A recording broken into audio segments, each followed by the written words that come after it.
Hello and greetings from UB. On behalf of the Office of Alumni Engagement and the UB School of Management, we are delighted you are able to join us for today's webinar presentation. My name is Christy Fields and I manage the Alumni Careers and Lifelong Learning program here at UB. I am also joined by my wonderful colleague Joy Rona, who will be assisting me with monitoring any questions you may have. We are also grateful you are able to join us today and we hope you and your family are staying well. It is my honor to welcome today's featured presenter, James Lemoine. Jim is an assistant professor of organization and human resources and a researcher with the Center for Leadership and Organizational Effectiveness at the University of Buffalo. His research focuses on leadership, ethics, and creativity and has been published in the Harvard Business Review and Business Horizons, as well as prestigious academic journals. His work also frequently appears in magazines such as Forbes Incorporated, Fast Company, and Entrepreneur. He serves as a member of the board of directors for the Greenleaf Center for Servant Leadership, an international organization dedicated to sharing and promoting the servant leadership philosophy. Prior to obtaining his PhD at Georgia Tech, he was an entrepreneur, consultant, and manager at companies such as AT&T. In this session, you'll take a deep dive into what ethics in leadership could mean and try to figure out what it does mean. Along the way, you'll examine ethical dilemmas to reveal just how deceptively complicated this area can become. We are going to leave some time during today for Q&A. If you have any questions during the presentation, please submit them through your GoToWebinar taskbar. There's a question box on your screen, and you can chat those to us at any time. In addition, we will be recording today's session and we'll send you all a copy within the next 24 hours. With that said, it's my pleasure to turn it over to our featured presenter, Dr. James Lemoine. Hello, welcome. This is incredibly awkward. I know that we're well into coronavirus at this point, but I'm still not quite used to virtual presentations and webinars and Zooms and GoTos. I don't know if you're allowed to say the word Zoom on GoTo, but welcome and thank you very much for coming. I'm going to turn my screen off in a second just to make sure that everybody can pretty easily see the presentation, but bear with me. Ethics, Leadership, and Other Deceptively Complicated Things is actually the title of a professional MBA class that I started teaching a couple of years ago. And I was told it actually holds the record for the longest title of any course in the UB School of Management because they said that I could name it anything I wanted. About a year ago, I tried to shrink that down into an hour and a half, 2 hours for a presentation, and then I tried to shrink it down to 45 minutes. So forgive me if I go a little bit over. Let me see if I can do this. Oop, wait, nope, sorry. There we go. Okay. Hopefully everybody can see the screen. I want to start off just by giving an example of the kind of things that we're talking about what motivated me to start talking about this, researching this, teaching this was we always hear, well, ethical leadership is important. Ethics and leadership is important. Let's do an ethics training on leadership, as if it were that simple, as if we could just tell people, hey, go be ethical, and people would be ethical. But by the flip side, that we could even get on the same page as to what ethics is. And that always got me thinking as to, well, could we get on the same page as to what leadership is? Because when I do presentations, if I ask 10 different people for a definition of leadership, I get 10 different answers. But going back to the ethics side, starting there, let me start out by talking to you a little bit about golf. I don't know if we've got any golfers in the audience. The gentleman who is next door to me in the office next to me, he's been spending a lot of time golfing lately. What you see here is my speed of golf. But whether you're a golfer or not, maybe you remember it was about a year and a half ago.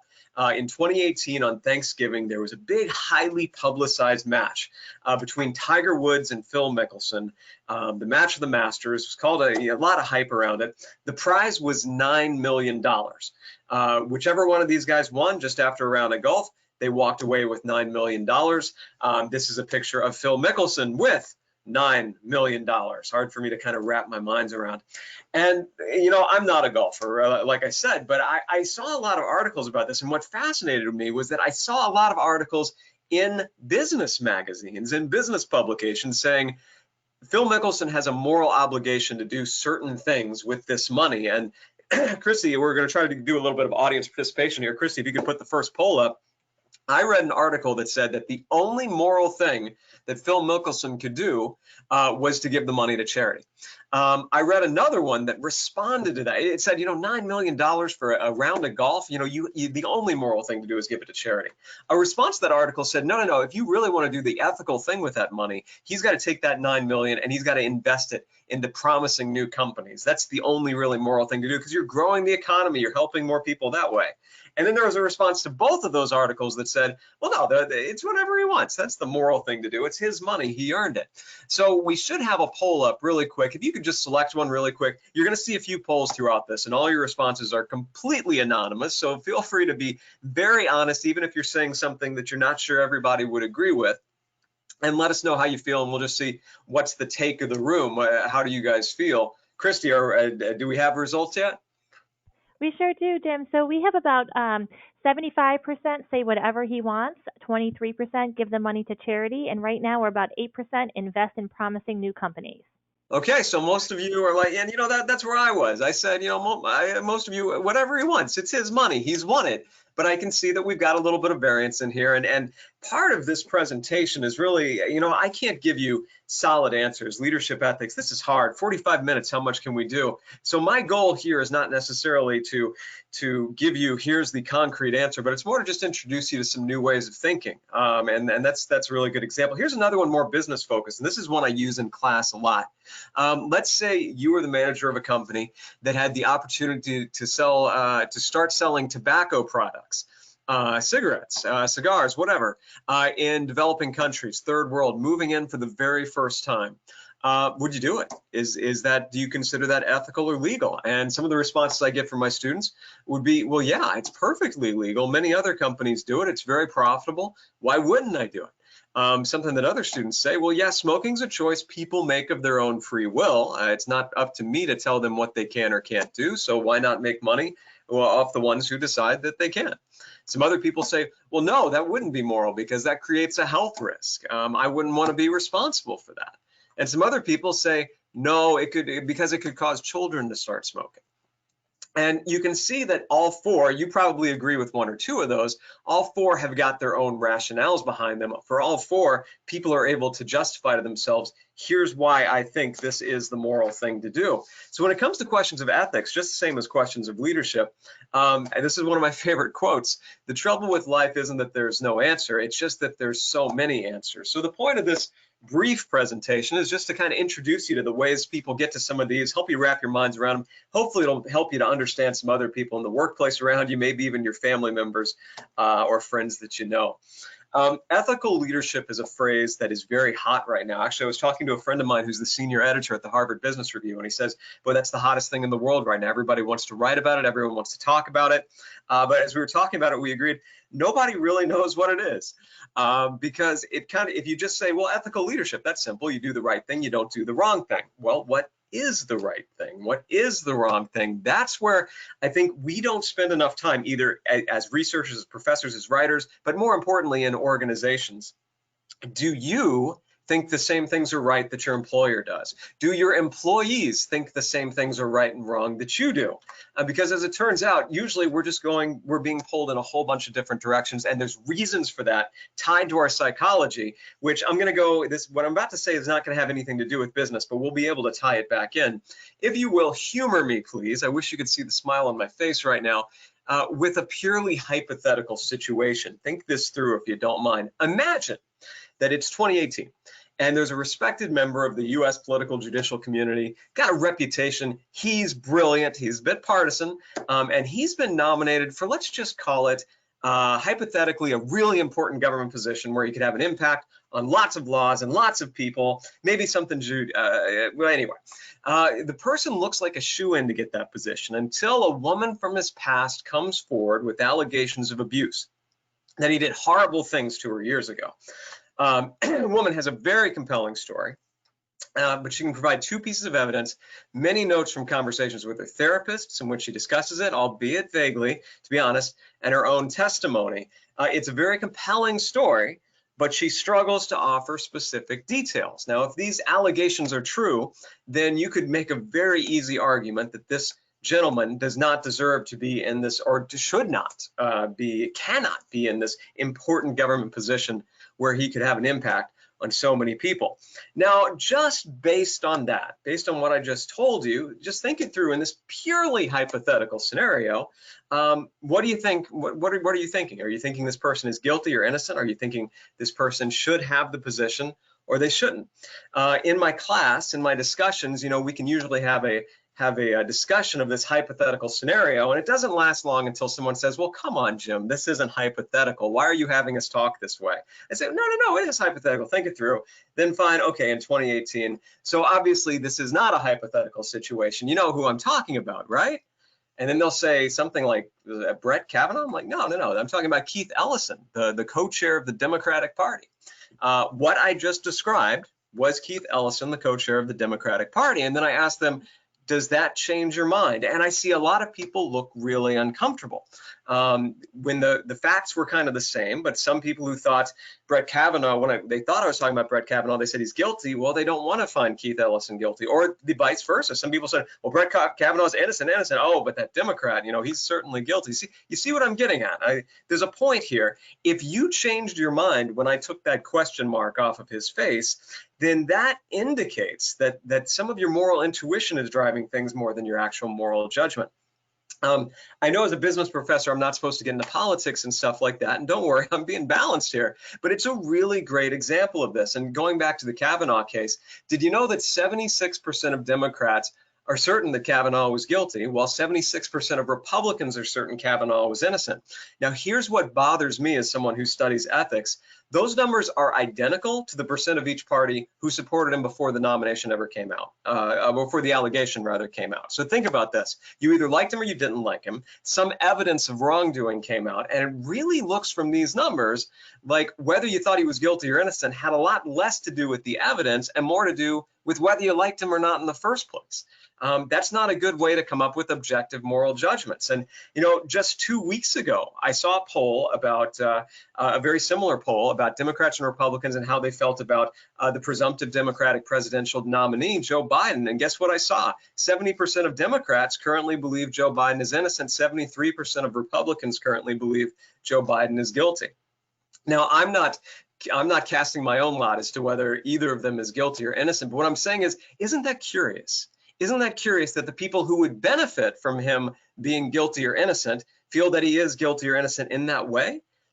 It says to me, if you look at these numbers, that we're not just assessing the evidence. It's possible some people are. It's possible one side is doing it more than the other. But it looks to me a lot like people are coming to conclusions that support where they want to be. And we've got a lot of evidence of things like that. Okay, that's it for politics. Don't worry. We got a lot of evidence of things like this in psychology. Here's how it's supposed to work.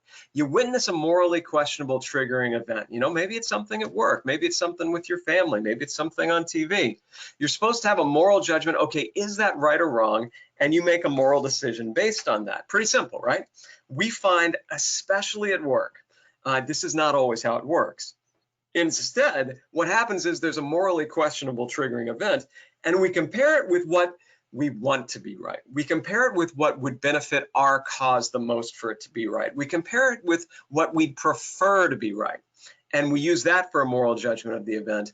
We use that for the moral decision. And, just read any of the old transcripts of trials from Enron, Arthur Anderson, things like that. And you can see a lot of this justification that's happening in people's minds. Well, I thought it was right because this. I thought it was right because that. Our mind plays tricks on us. This is a slide I love to show a lot. Your mind cannot be trusted. If you see that spiral moving, you're wrong. It's not. It's just a solid graphic.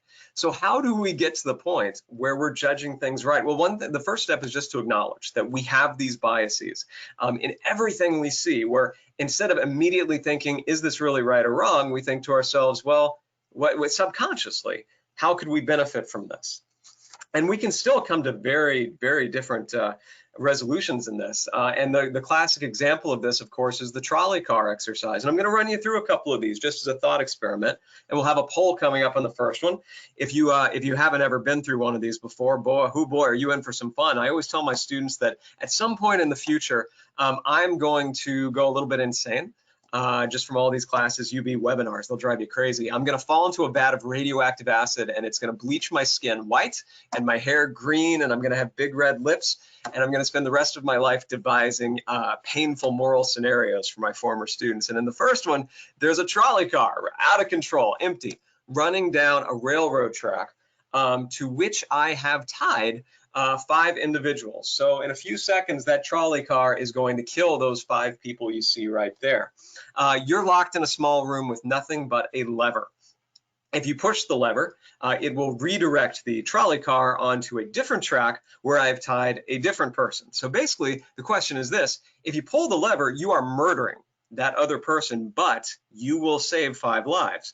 If you don't push the lever, then you won't murder anybody, but you're letting me kill 5 people. So Christy, if we could go to the second poll here, I'd just love to see what people are thinking. Do you pull the lever, murdering the person on the second track, but saving the other 5? And there's no other way out of this. You're locked in the room. You can't untie the people. You don't have time to move them. I've got them tied pretty securely. You can't get the trolley car off the track. What is the moral thing to do, ladies and gentlemen? And please pick one. Again, this is anonymous, so you don't have to be embarrassed if you think you picked a not socially acceptable answer, although I'm not sure what that would be. If you pull the lever, it diverts the train. It hits that one person. You are killing that one person. If you don't touch it, you're like, I don't want to have anything to do with this. Then basically you're letting me kill 5 people. Take a look at that, give it some thought. Yeah, isn't this fun? You should see the looks on their face when I make them do that, because most of them haven't heard of the trolleys before. Christy, do we have anything on this? We sure do, Jim. We have about 77% say yes, pull the lever, and 23% say no. Okay, so we've got some disagreement here. I mean, it's 3-1. So most of you are saying yes. Most of you are saying I would murder somebody if it would save 5 lives. And that says something about the perspective from which you make moral decisions. And one thing you're going to hear me say a lot through this, even if you didn't, if someone picked something that you didn't, can you understand how they get here? Because this is, research shows this is one of the foundations of wisdom. Even if you disagree with someone, can you understand how they got to that decision? Some of you are thinking, obviously, 1 life for 5, that's a good trade. He may say that I'm murdering them, but he's the one who set this up. It's not on me. I'm sorry for that one person. I'm going to save 5 people. While some of you are saying, I cannot pull a lever to kill somebody. I'm staying out of this. You know, if those 5 people die, I had nothing to do with it. I can understand either way. Just for those of you who said that the 75% or so of you who said you would swap 1 for 5, and we don't have a poll for this one, but I thought it'd be an interesting thought experiment. What if it's a baby? What if on that other track, it's not just a random person? I have tied a baby to that track. So if you pull the lever, you're killing the baby and not the other 5. Yeah, they're never going to invite me back for these webinars. He's talking about killing babies. Okay, here's another scenario. That's uncomfortable, forget it. No more track. I've still tied those 5 people. The trolley car is coming, it's gonna kill them. No lever, don't worry, you don't have anything to do like that. So those 5 people are tied, they're about to die. You're on a bridge. And right in front of it, and the bridge kind of overlooks the track. You've got a really good view of what's about to happen. And right in front of you is a morbidly obese gentleman. And he's leaning over to see exactly what's going on. As you can see from this clip art I found, he's pretty morbidly obese, right? You're standing right behind him, and it occurs to you that if he, you know, he's really leaning over pretty far, and if he just lost his balance a little, maybe if he just had a little encouragement, just a little tap on the back, if he fell onto that train track right below you, his body is large enough to stop that train. I mean, he would absolutely be smashed to a pulp, but those 5 people would live if you just gave him a little encouragement. Can we go to the poll, please, Christy? So question 3, you know, what's the moral thing to do here? If you give this morbidly obese gentleman a little push, you will save 5 lives. Or you could say, no, I'm not going to put, again, you know, this isn't my thing. Is this still a 1 for 5 thing to the 75% of you who said that earlier? I know it gets scrunchy, you know, your stomach, you kind of get the butterflies. What's the right thing to do here? You have the power to save those 5 people. Will you do it? So please pick one. If you haven't yet, again, your results are completely anonymous. If you're worried about anyone judging you, I can't see the results by person. Christy, do we have anything to share? We sure do, Jim. We have 84% say no, I'm not going to push them, and 16% say yes, it will save 5 lives. And this is interesting. I wonder if this is something different in a webinar. Just for everybody's information, in my classes, it's usually closer to 50-50. It really is. And some people, there's usually one person every year who it gets a little bit fat shaming, and I get really uncomfortable with that. They're like, well, he's already made his choice about whether he's going to live and die because he's so. Well, you don't know that. It could be a genetic condition, and even so, does that make you die anyway? It's an interesting point. And some people really argue that, hey, no, it's still 1 for 5. It is still the moral thing to do, 1 for 5, and about 20% of you said the same thing. Another one that I'll throw at my students, and we don't have a poll for this one, is, let's say there's no bridge, there's no lever, but there's another track, there's another trolley car. You could set it loose to crash into the first one and knock it over, but there's a guy down there relaxing in his backyard, in his house, kind of over there. If you release the trolley car, you will save the 5 people, but there's a 2/3 chance that he would die. You know, what's the moral thing to do there? Now there's probabilities in it. He'll probably get hurt, but there's a chance he'll be okay. And I can't speak for you, but in my corporate experience, that was a line of moral thinking that I encountered a lot. Well, yeah, there's a possibility this could be bad for our employees or that it could be bad for our customers, but there's a chance they'll be okay. Is the cost benefit worth it? And then what I personally think is the most painful, so of course it's the one I do all the time with my executive MBAs, is imagine you're the doctor, the only doctor in a very small town, very remote. Let's say it's in Wyoming or South Dakota or somewhere like that. And you've got 5 patients right now. They're all babies, and aren't they cute? Unfortunately, they all have terminal illnesses, and they're all going to pass away pretty soon. They desperately need organ donations. Strangely, they all need different organs, but because you're remote, you don't have good connections, you can't get the organ donations that you need. So they're going to, these 5 little kids are going to pass away. There is a traveling insurance salesman that comes to town, doesn't have any family, doesn't have any friends, nobody really likes him, he's kind of annoying, and he comes to your office for a checkup, and it occurs to you that he's got exactly the right body type, that if you could get all those organs from him, you could save those 5 babies' lives. Let me put that another way. And let me say up front, I don't come up with these scenarios. I get them from the philosophy literature. I didn't come up with any of this. Putting this another way, if that salesman somehow, mishap, I don't know, never leaves your office and you're able to get his organs, those 5 babies are going to live. So last one, if we could do the poll, Christy, does the salesman leave your office? What's the right thing to do? Those 5 babies could use his organs. If you don't get them, they are going to pass away. Boy, you're really regretting coming to this webinar, aren't you? But it's interesting to say, you know, these are what I use to draw to make the point that morality, we can't just say ethical leadership or go be moral, go do the right thing, because gosh, it's hard sometimes to determine what's the right thing to do. There are moral grays. Is there an absolute morality? I don't know, probably. I think so. I could be wrong. But a lot of wisdom is in accepting the fact, understanding how people could get to a different solution than yours. Christy, how did they do this time? Jim, we're looking at 83% yes, of course he does, and 17% no, I can save 5 lives if he doesn't. I wonder if it's the same 20% that keeps picking this stuff again and again. And again, my question to you is, even if you were talking to someone who picked the opposite point of view, could you understand how they got there? Are you instantly judging that's a bad person?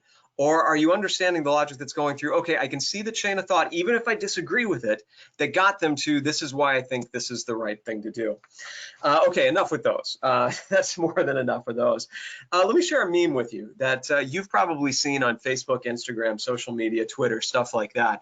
That kind of gives you a good feeling. If you haven't before, this is pretty much the whole thing, the difference between equality and equity. Some gentlemen trying to watch a baseball game and the nature of the crates, so on and so forth. And when I first saw this for the first time, I'm like, oh, that's cool. You know, it gave me warm fuzzies. Yeah, I see what they're getting at. Let's help everybody. But then being a professor of more morality and ethics and researching and thinking about this, I got to thinking, are there other ways to look at this? For instance, what would you say if the man in blue said to you, well, why does he get 2 boxes and I get none? That's not fair. Would you say, wow, that's an interesting point. I hadn't thought of that before. I mean, what if he was complaining? Well, I don't get any boxes. He gets 2. How is that fair? Some of you are saying, oh, I totally see that. Some of you are saying, well, he needs them more, but these are different ways to get at morality. Here's another one. Man in red, why does he get 2 boxes and I get only 1? I can just barely see. That's not fair. What did he do to deserve them? Now, let me take this a little bit more to a business perspective. How about this one? What if those two said, we paid just as much as the man in purple? We worked just as hard as the man in purple. Our outputs were just as good as the man in purple. What has he done to earn more boxes than us? And now, hopefully, maybe you're seeing how some of this can apply in organizations. Some of you are still saying, well, he needs them more. Some of you are still saying, well, that's a really good point. If he didn't earn them, is that a fair distribution? And I could see either way. Just for fun, I wondered, because a lot of this ties back to or connects to our political orientation. I went out and I tried to see what different sides of the political spectrum would say about this. So I went to a left-wing website. It's not far left or anything like that. I think it might have been Slate or a Huffington Post or something like that. And I actually found their version of this, where they said, well, this is equality, this is equity. Here's reality, where one person has like 20 boxes and the poorest is in a hole. And then here's liberation, where we're fixing the problem by we're just getting rid of the fence.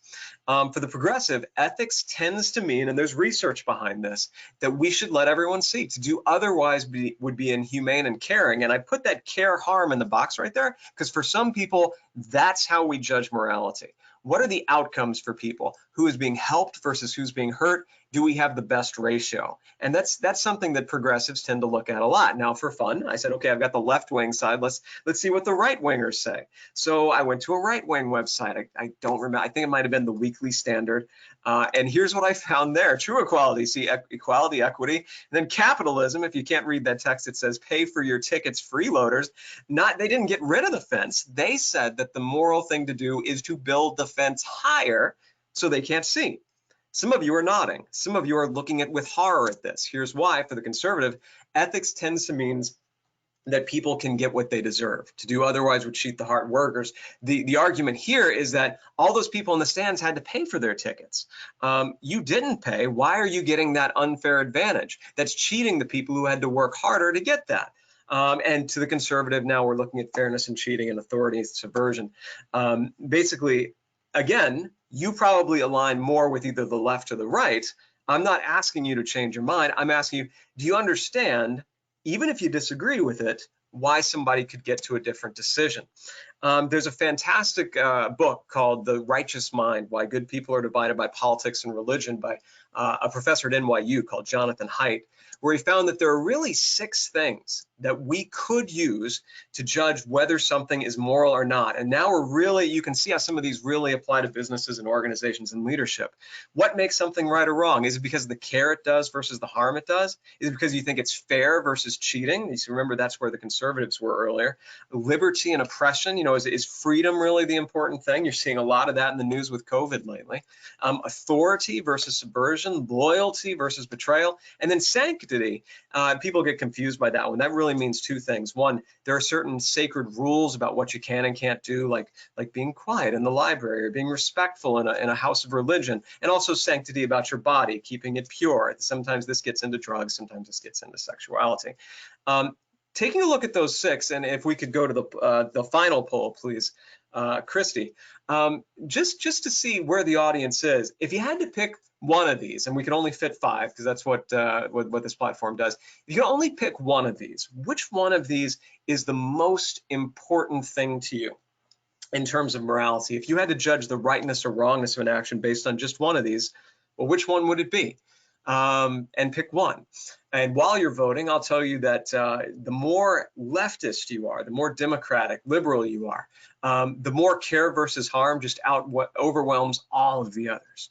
The more libertarian you are, obviously, the more liberty versus oppression overwhelms all the others. The more Republican or conservative you are, actually, the more they're all at about the same level.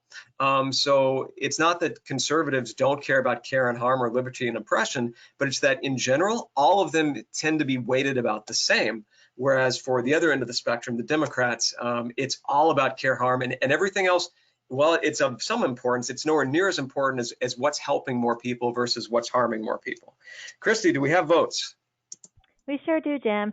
Right now, we're about 71% care versus harm, 11% loyalty versus betrayal, 13% fairness versus cheating, and 4% liberty versus oppression. 71% care and harm. I've never seen. That is not what my students usually come back with. Interesting. Okay. But again, hopefully this is helpful to, you just think about, this is what not everybody agrees that is what morality is, especially if you pick something other than care and harm. Maybe you were really surprised by that. Well, wait, isn't liberty the most important thing? Isn't fairness or personal responsibility? Or hopefully you see what we're getting at. And so a question, a good exercise, after you figure out what's most important to you, which one of those, if any, do you think is most important in your organization? Do you think your organization shares the same framework? Upper management, what do you think about your employees, your teammates, your boss? Do they have the same view of it as you do? It's possible you've been able to figure this out from their actions and things they've said. It's also possible you just don't know because you've never talked about it. But for organizations that claim to be moral and ethical and say that this is part of who we are, it's really important to talk about these things. And I'll get to that a little more in a bit. One thing I want to make really clear very quickly, I am not arguing for moral relativism here. I'm not saying everybody's right. And in fact, some of our greatest thinkers on the area of morality have argued, no, that there probably is a universal standard of right and wrong. I think Martin Luther King believed that. Gandhi was a little bit more on and off about that. But he certainly said some things are right, some are wrong. I'm not saying that everybody's right and everything's wrong. I'm saying this, stop hating people who disagree with you. This is a great lesson. I know it sounds like a political lesson, but it's an equally important lesson for business. And here's why. Psychologically, when someone disagrees with us, especially about something ethical or moral, we write them off in our heads as the bad guy, as not smart, as unintelligent, as not worth listening to. But if you recognize that there was some moral logic that got them to where they were, then you're more open to listening to them. And by merging your viewpoints, research shows you can actually come up with new and more creative solutions. This is a cartoon I love to share on social media. Punching someone in the face never convinces them. If you really want to convince somebody at work that they're wrong about something, you can't do it by just saying you're wrong. You have to do it by speaking their language. And I'll get into that a little bit more in a bit. So what's the takeaway from this part really quick? Nearly everyone believes they're moral, and many of us disagree with one another on what is moral. It's not relativist. We just don't agree here. Doesn't mean there isn't a clear and objective. There may well be, but there's implications of this for leadership. We tend to write off people who disagree with us as wrong or evil without thinking through how they must have come to their conclusions. If we don't do that, we can't communicate them. We can't communicate with them. We can't understand them. And there's absolutely no way we can persuade them if we don't understand the bases of their position. So to lead effectively, you got to truly listen. To truly listen, you got to be willing to consider other people's perspectives. And here's the hard part. You have to admit, maybe there's a possibility that I am fundamentally wrong. Maybe I'm the wrong one, or at least maybe the other person isn't quite as wrong as I thought. I love engaging with people who disagree with me because either I can educate them or they can educate me. And the question for you, if you do that, is, are you fine either way? The leader generally is. But I keep talking about leadership. What is it? Like I said, I can ask 10 different people that question and I can get 10 totally different answers. If I put up a line of pictures and say, hey, is this guy a leader? We seem to agree. Is this guy a leader? Yeah, we seem to agree again. Is Kevin from The Office a leader? I'm not sure about that, but he makes a mean bowl of chili. Is Justin Bieber a leader? Well, that's a really interesting conversation with my undergraduates. So, we tend to say, yeah, this person's a leader, this person isn't. But what is leadership? I used to have, a definition that I wrote about that I'd come up with, and I've got academic models and all things. I don't know how useful any of that is, but this guy's definition of leadership is my favorite. This is General and former U.S. President Dwight Eisenhower, widely recognized as the military genius who won us World War II. And by the way, he gave credit to that from the ideas he got from his frontline troops, that he was always asking them to tell him what he was missing, and recognized by historians as the last truly bipartisan president, a Republican president with a Democratic Congress who nonetheless got a lot of things done. Here's how he defined leadership. And this is absolutely my favorite definition. It's getting people to do what you want them to do, excuse me, because they want to do it, not because they have to do it.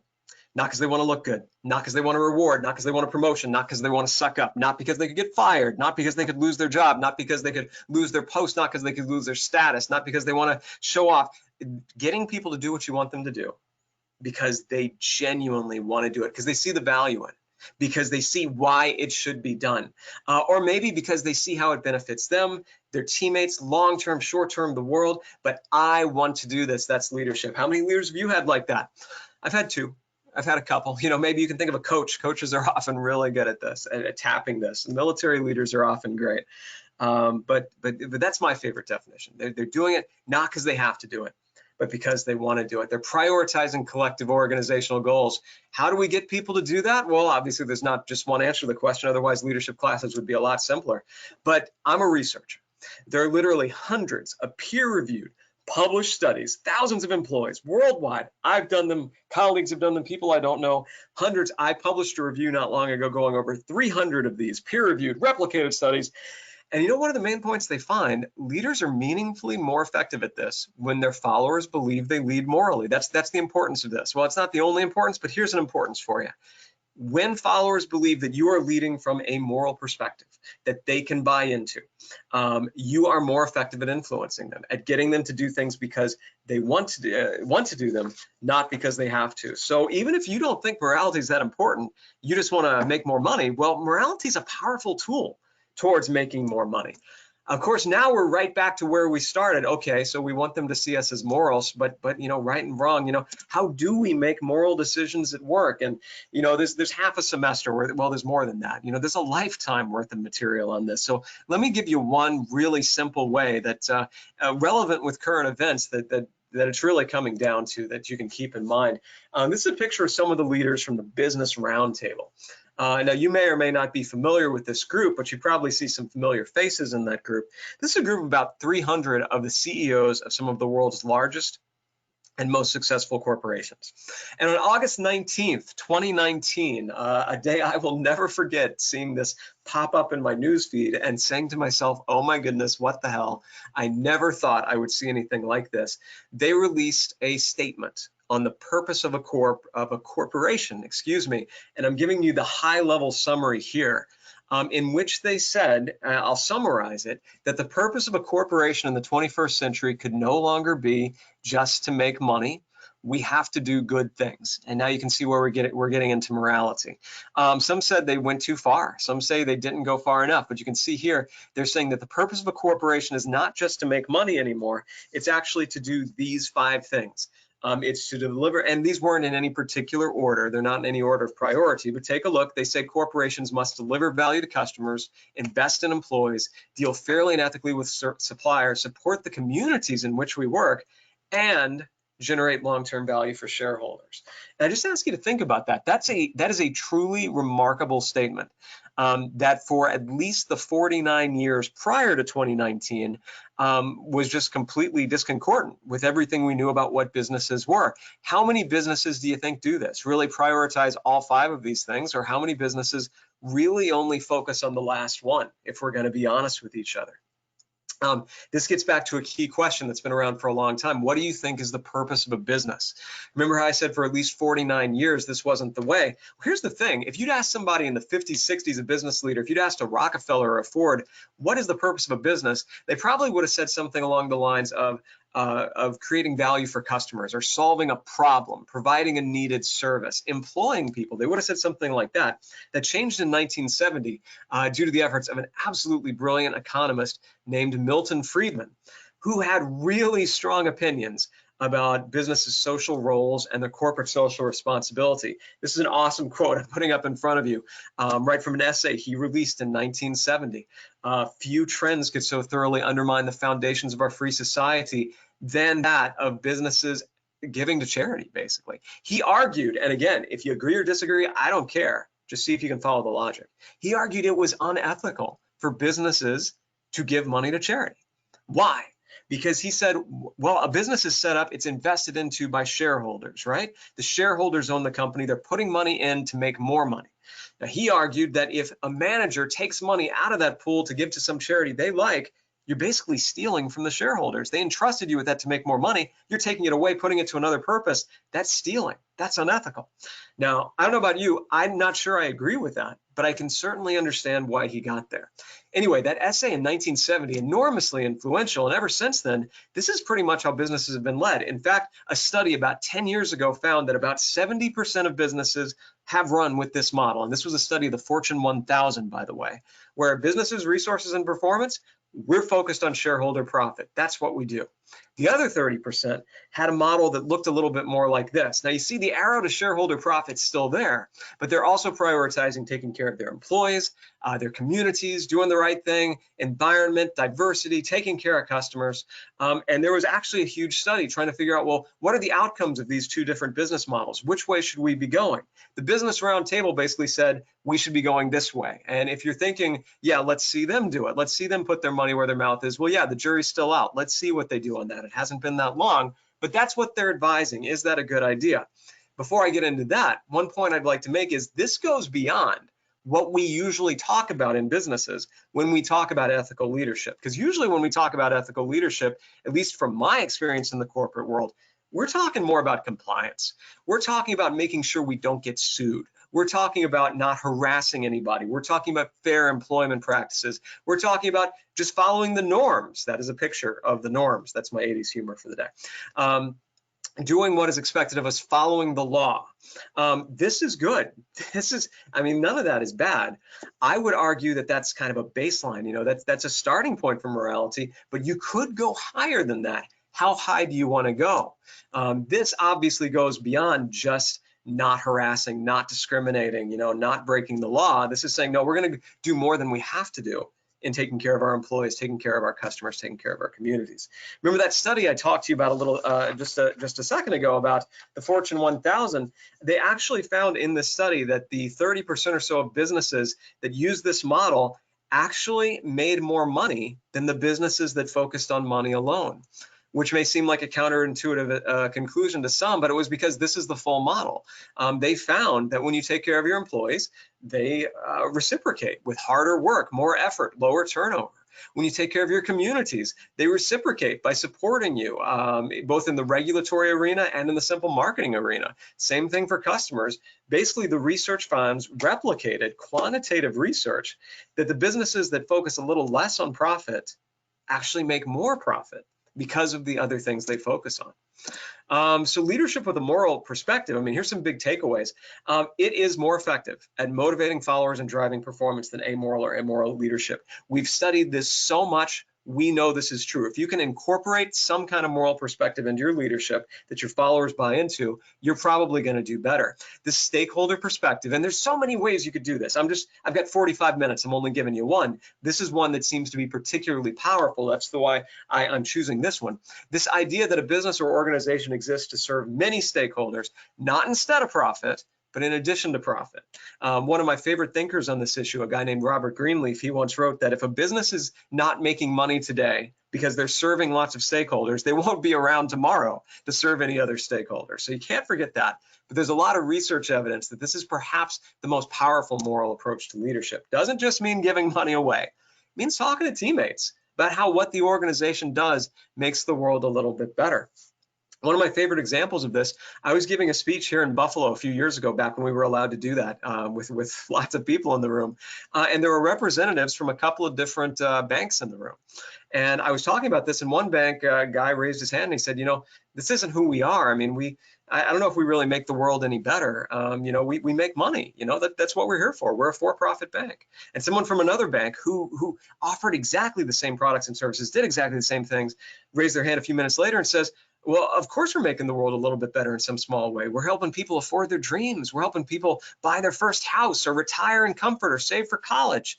These two banks did exactly the same things, but the way they talked about it amongst each other and in the company culture, the exact same things. One had a moral framing, one didn't. That's the kind of thing I'm talking about. This is in alignment with the latest Business Roundtable statement, although, as I said earlier, we'll wait and see how much their actions match their words, but the research says it's good advice. Now, there's also research that suggests if service to stakeholders doesn't appeal to you, if you're listening to this and you're like, what the hell is this? Yeah, you're going to struggle with it. And good news, incorporate your own perspective to morality, and it will still boost your leadership. My own leadership shows that, and actually my own experience back when I was with AT&T and Schwann's, and I tried some of this stuff. Sometimes employees, if they're not used to this or they don't really align with that, they'll be like, "What's your ulterior motive? What's your end game? What are you after here?"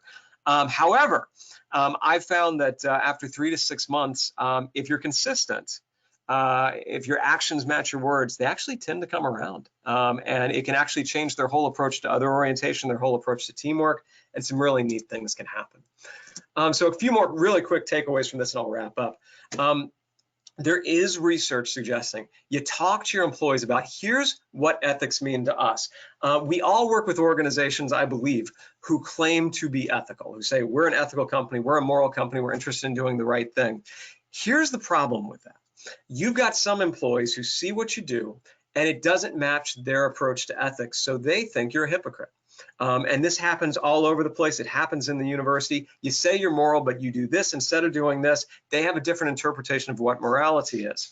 So you can't leave it vague or up to individual interpretation. This is where almost every organization drops the ball. You should talk with your employees, not just we're going to be the ethical company. Here's what we're going to do. Here's what we see as right and wrong. What do you think about that? What do you believe we should be looking at along those lines? Most companies don't do this. If someone disagrees with you, it's not necessarily because they're immoral. You got to remember this. That's our subconscious. They're wrong. They're immoral. They're out to get, no, they shouldn't even be listened to. No, because just like with the trolley car, with the 6 foundations, with Phil Mickelson, it's because they're coming at it from a different perspective. And if you can figure out that perspective, you are in better position to persuade them, communicate them. I got some things here. I read some fascinating political research that says they were actually able to completely change people's minds on environmental issues and abortion by using different framing. For instance, they could move people to the right by using care framing, moving them to the left with responsibility and loyalty framing, things like that. There's a lot of research that shows if you understand why someone came to a certain decision, you can persuade them much more effectively by using that perspective, if you will, kind of against them.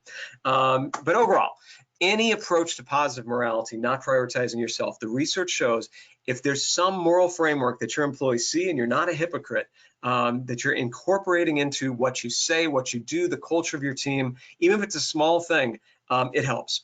It has statistically significant, meaningful boosts in the effect of your leadership, motivation, engagement, commitment, performance, everything like that makes people genuinely want to help the organization accomplish its goals. The stakeholder approach so far seems to be uniquely powerful. That's why I focused on this one here. And that's it. I'm 2 minutes over my 45 minutes. I apologize. I guess I'll turn it back over to Christy now. Excellent. Thank you so much, Jim, for this great presentation and fantastic, information that you've shared with us with all the visuals as well. So really appreciate your time.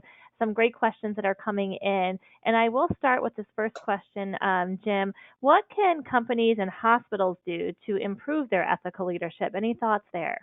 What can what? What can companies and hospitals do to improve their ethical leadership? Do you have any thoughts? Well, there's I've done some research with a couple of healthcare providers in the area, and one thing I find is that a lot of the employees get into healthcare because they really care about helping people, right? I mean, that's why a lot of people go to be a doctor or a nurse or even into hospital management, is because, wow, what a neat difference that I can make on the most vulnerable populations. But what we find, and they take a job because they say, here's a chance to do that. Here's a chance to really make a difference and feel good about what I do every day. But over time, the grind gets you, right? The daily grind, I got to do this again, got to change this bedpan again, got to give a shot. And over time, people tend to forget the impact that they're having, especially in healthcare environments, right? And when they forget the impact they're having, they start to think, well, why am I here? Why am I doing this? Maybe I can make some more money doing something else. These are long hours. Gosh, I'm working 412s. I'm working nights. I'm dealing with sometimes very difficult people, right? So one of the most important things that my research has shown that people and the leaders in the healthcare field can do is just remind them, make the impact of their work more noticeable, talk it up. And that might just be patting them on the back and saying something like, hey, you changed that guy's life today what you just did, you've probably changed the entire course of their life. That guy's going to walk again. I don't think he was. He's going to live through the night. Fantastic. Because challenges hit people, especially in healthcare, so rapid fire. It wears them down, and they forget about the impact they make. So, ethical leadership, moral leadership, I go in a lot of different directions. Because you said hospital, that's one thing that my own research shows a lot, is that people who really care about impacting others tend to forget about the impact. It's not salient enough, the impact they're making over others over a long period of time. And some of the best things leaders can do, their managers can do, is thank them for that. Bring it to their attention. Look at the impact you just made in this family's life. Wow, the world is going to be a different place because you did that. Small thing, just saying that may sound a little cheesy, but especially in the healthcare industry, research shows it can make a big difference. I hope that answers the question. Excellent. Great, Jim. Thank you. The next question, maybe go back to your classes and your students. How do we engender ethical responsibilities in undergraduates? Oh man, if I could answer that question, I'd be making a lot more money. I think, undergraduates, what's your context here? As a professor, what I try to do is just get them to think about it. And I think, now I don't have research to go back on with what I'm about to say, but this is just my thought as someone who's been teaching undergraduates for a while, is that I think because of social media, I think because of the polarized media, that a lot of young people have overly simplistic views of ethics. Now, this is just my opinion, that, things are either right or wrong, and it's obvious, and what's right is what everybody in my circle likes on Twitter or on Facebook, and what's wrong is what they don't, or what they never post. And they really don't get exposed to different ideas, and they don't get the chance to really think through perspectives. And I think to some degree, the same degree as all of us, a lot of our moral opinions, they're based on our moral intuition, what we kind of think someone once said should be right, or what would support us in the long term, rather than actually sitting and thinking through, reflecting, is that really something that's right or wrong? So with my undergrads, I run them through all of these activities that I just did with you, and lots more. And I make them talk about them with each other, because their initial impression is like, you pulled the lever. How could you do that? You murdered somebody. That can't possibly be the right thing to do. But I want them to understand how someone else got to a different point of judgment.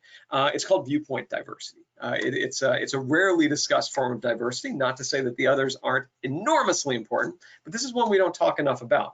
And I tell them, you don't have to agree with the person, but you need to understand why they got there, because if they do, then you can communicate with them, then you can persuade them.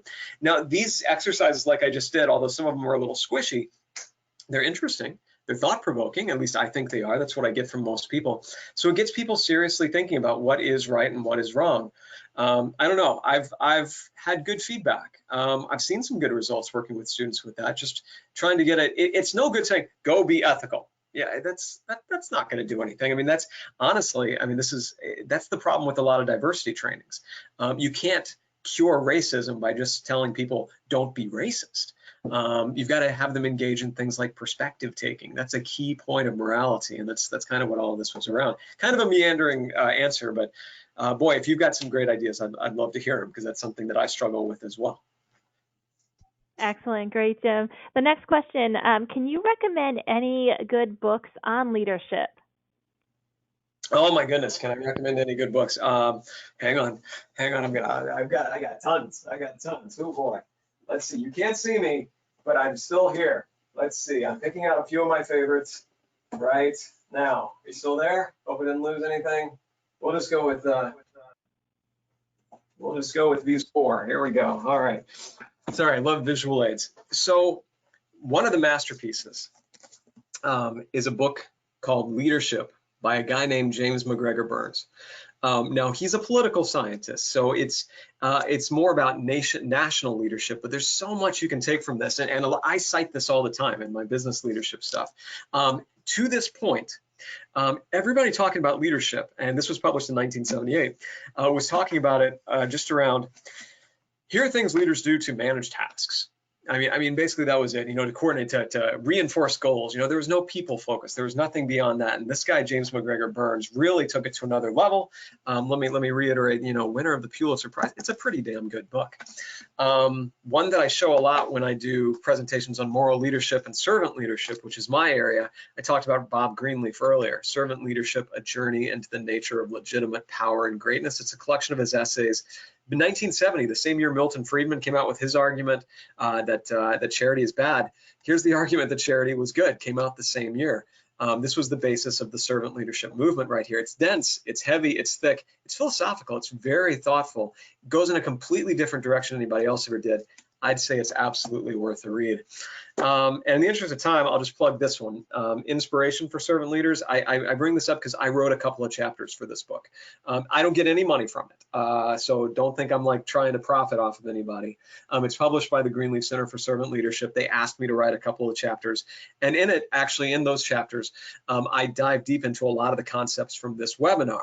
And here's exactly what it means to be a moral leader, to be a servant leader. And here's what it doesn't mean. It doesn't mean you're not focused on profit. It doesn't mean you're rolling over for all of your employees and doing anything you want. It doesn't mean you're not pushing them really hard and focusing on revenues and earnings and things like that. So there's a couple. The fourth one I grabbed, if you're looking for something a little more academic and thick and you really want to impress people, looks fantastic on your bookshelf. This is from Harvard, the Handbook of Leadership Theory and Practice. Some amazing stuff in here. But there's tons of good books. Some of my favorites are the ones that are based on, there's a lot of books out there that are one executive saying, well, we did this and it worked. And I'm not really a huge fan of those because what they did might have worked in their company, but it might not work in yours. So, I mean, Good to Great is kind of the one I always pick on. And nobody thinks Circuit City is the company of the future anymore. So I like the ones that are based on research, and all of these have some pretty good research backings to them. Fantastic. Jim, thank you so much. We're nearing the top of the hour, so I just want to say thank you so much on behalf of the Office of Alumni Engagement, the UB School of Management, and our entire UB community for sharing your time, your knowledge, and your expertise with us. This has been fantastic. As a reminder, we have recorded this webinar. We're going to send you all the link within the next 24 hours. They'll be in an email to you, so just keep checking your inbox for that recording. Also, save the date for this coming Wednesday, June 3rd. We're going to be joined by UB alumnus Ted Berenger and his partners from the Berenger Group. They're going to discuss planning opportunities for high net worth families and business owners in today's changing world. So more information, like I said, will come in an email to you tomorrow, and also to all of our webinars. Our archive library can be found on our webinar webpage, and that link will be included in the email as well. With that said, I will turn it over to Jim for any closing remarks. Oops, sorry, I pushed the wrong button. No closing remarks, really. I apologize, that was a little rough. Like I said, usually I thrive on a little bit of audience participation and feedback, but I hope this stuff was interesting and meaningful to you. If you have any questions, or if you'd be interested in doing research on this stuff in your own organization, which is completely free, then please reach out to me by email, jlemoine@buffalo.edu. Thanks for taking the time to come hear about what I hope you find to be an important topic.